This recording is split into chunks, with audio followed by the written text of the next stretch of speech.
First of all, Assalamu alaikum, student. Today we will discuss about operational amplifier as a comparators. Means हम लोगों ने operational amplifier को as a comparator use करना है. Operational amplifier usually requires two power supplies of equal voltage, but of opposite polarity. हमारे पास equal voltage होता है but of opposite polarity उनकी ऑपोजिट होती हैं. जिस तरह प्लस वी सी हमारे पास है जी, sorry negative V C plus 12 voltage और प्लस वी सी से हमारे पास -12 voltage. Most operational amplifier operate with V C C हमारे पास कितना होता है जमा माइनस प्लस -12 वोल्ट सप्लाई हम देते हैं बेसिकली जब हम यूज करते हैं operational amplifier as comparator.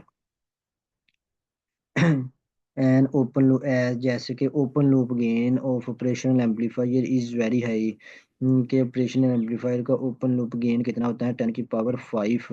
Even a small potential difference between the inverting and non inverting input. हमारे पास इवन बहुत स्मॉल पोटेंशियल डिफरेंस होने की वजह से किसमें between inverting and non inverting input is amplified to such a large extent that the amplifiers get saturated. ये इतना ज़्यादा है कि हमारे पास जो सिग्नल है वो सेचुरेट हो जाता है मीन ज़्यादा से ज़्यादा वैल्यू गेन कर लेता है. इसकी जो आउटपुट्स होती हैं आइदर बिकम इक्वल टू, या तो वो प्लस वीसीसी के इक्वल होती हैं या माइनस वीसीसी के, इन दोनों में से एक होगा केस. जो फीचर है हमारे पास ऑपरेशनल एम्पलीफायर का is use to compare two voltage. हम ऑपरेशनल एम्पलीफायर की हेल्प से दो वोल्टेज को कंपेयर कर सकते हैं. जिस तरह के operation amplifier used as comparator हमारे पास ये इसकी डायग्राम है. और इसमें हम लोगों ने V R reference voltage use की है which is connected with positive terminal. ये जो पॉजिटिव टर्मिनल है इसके साथ हम लोगों ने क्या किया जी रेफरेंस वोल्टेज अटैच किया है.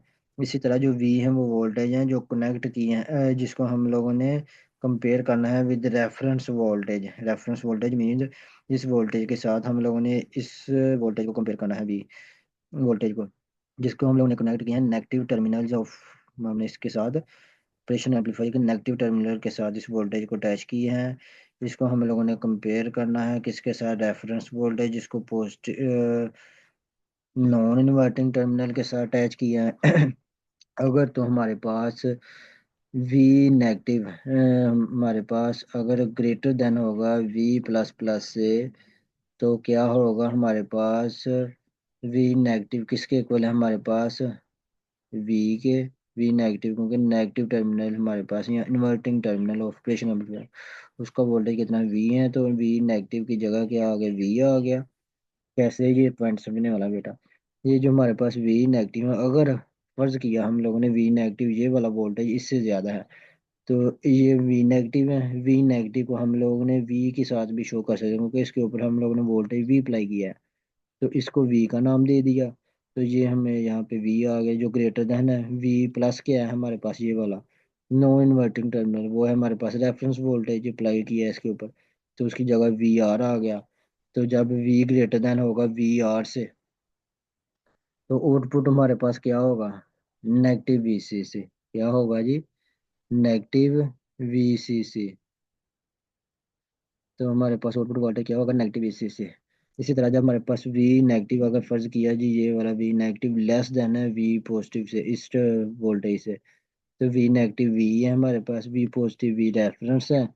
तो हमारे पास आउटपुट वोल्टेज क्या होगा ये वाला प्लस वी सी सी हमारे पास होगा. क्या होगा जी प्लस वी सी सी. तो ये था आज का हमारा लेक्चर कि बेटा हम लोगों ने किस तरह ऑपरेशन एम्पलीफायर को एज ए कंपेरेटर यूज़ करना है वोल्टेज को कंपेयर करके. तो अगर किसी चीज़ की समझ नहीं आई तो कमेंट बॉक्स में लाजमी पूछना है. Thank you.